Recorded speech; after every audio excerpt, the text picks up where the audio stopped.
salamat sa pagbigay nyo ng bugtong nyo na anak, nang dahil sa kanya kaligtasan namin natiyak. At kahit na mabiyak pa ang aming nilalakaran, malabong mapahamak pagkat Diyos aming sandigan at nagsisilbing gabay, alalay sa bawat lakbay at kaagapay sa buhay patungo sa tagumpay. Tagumpay na walang hukay, na mas kilala bilang lang nagpapatawad sa bawat isa. Di nyo pinagkait, wala maliit, wala malaki, wala mataas at wala ring api. Ganyan ang pag-ibig sa atin ng Diyos, marapat ay siya na ipagmalaki. Kasi di niya pinapabayaan pati makasalan na inaalalaya, inaalagaan tulad ng mga tupang puti na pinapastol sa damuhan. Sa amandaan ang tatahakin, matinik man ang susuungin, basta manali ka sa kanya siguradong ikaw ay papalarin. Labas sa amin ng kapayapaan mula nang makilala kayo, hindi si Glock, hindi si Kiko, kundi si Kristo aking idolo. Siya ang aking karamay sa lahat ng problema.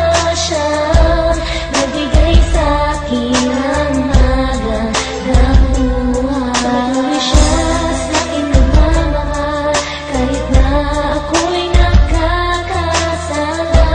O Diyos, salamat po sa lahat-lahat. Pasasalamat po sa mga pagpapala na pinagkaloob. Salamat sapagkat ako ay nabilang na sa mga tupa na nasa loob ng inyong kawan. Hindi na matatawaran ang mga kabutihan sa kabila ng mga pagkukulang na gawa ay hindi nyo kinakalimutan. Ang isang aba na katulad ko na pawang nasa daan ng mga masama. Ang mga gawa ng aking mga kamay sa mga mali ay dinadala. Subalit ako ay di nyo tinakwilat na bilang ako sa mga tinubos ng dugo ng inyong bugtong na anak na hindi pa sapat kahit na ilubos ko ang mga pasasalamat sa kabutihan na inyong binigay. Salamat sapagkat ako ay merong mabuting magulang na ama at inay. Mga kapatid at mga kaibigan, salamat sa aking mabuting katipan. Wala akong kakayahan para kabutihan yung maibalik o palitan, sapagkat ako ay hamak na alipin lamang at isa sa inyong nilalang, na para lamok lang sa paningin na makapangyarihan sa mundo'y kilalang. May kapal na siya lumikha na lahat, kalawakan, lupa at dagat, halaman, taol, hayop, marami pong salamat. Siya ang aking karamay sa lahat ng problema.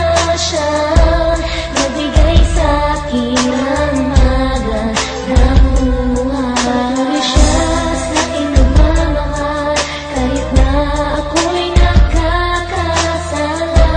O Diyos, salamat po sa lahat-lahat. Aming mahal na may kapal, ako po'y nagpapasalamat sa binigay niyo pong talento namin sa pagsulat ng tula na nagpabago sa aking pagkatao, na muntikan ng malason ng masamang kahapon. Nabuksan ko ang isip at puso ay naliwanagan, at ang pag-asa sa aking buhay ay naaninagan. Dahil sa iyo, Ama, na nagbigay sa akin ng liwanag, upang ang puso ko ay habang buhay mapanatag. Sa aking pagdadapa, ako po ay nakatayo, at sa mga masama ako po ay napalayo. Dahil po sa talento na iyong ibinigay, at sa kapangyarihan na iyong tinataglay, nabago ang aking landas at nagkaroon ng direksyon. Ang mga nagdaan ay nagsilbi sa aking leksyon, upang di na maulit ang mga nagawang mali. Salamat po aking Ama, sa buhay ay di nasawi. Siya ang aking karamay sa lahat ng problema.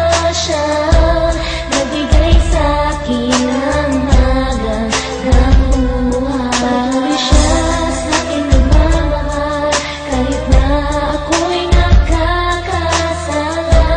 O Diyos, salamat po sa lahat-lahat. Salamat po sa oras at sa iyong gabay. Ikaw lamang ang nagpatibay ng talentong taglay. Hindi man maibigay lahat ng aming dasal, sa'yo pa rin maglilingkod kahit na mapatagal. Salamat po sa kabutihan na iyong inalay, pati na rin sa mga buhay na iyong binigay. Walang humpay, nasa iyo pa rin na mag-aalay. Patawarin nyo nawa sa aking mga nagawang kasalanan. Salamat sa inyong pangungunawa, sa maganda pag-uugali na sa amin ay pinakita, upang ang mga tao ay tuluyang makakita na kayo ay talagang isang magandang halimbawa. Sama nga oras na kayo'y nasa paligid, sa pagbuhos ng lakas pati na sa pag-ibig, na handa ko ring ialay para lamang sa'yo. Wala na akong pwedeng sabihin kundi salamat po, salamat po. Siya ang aking karamay sa lahat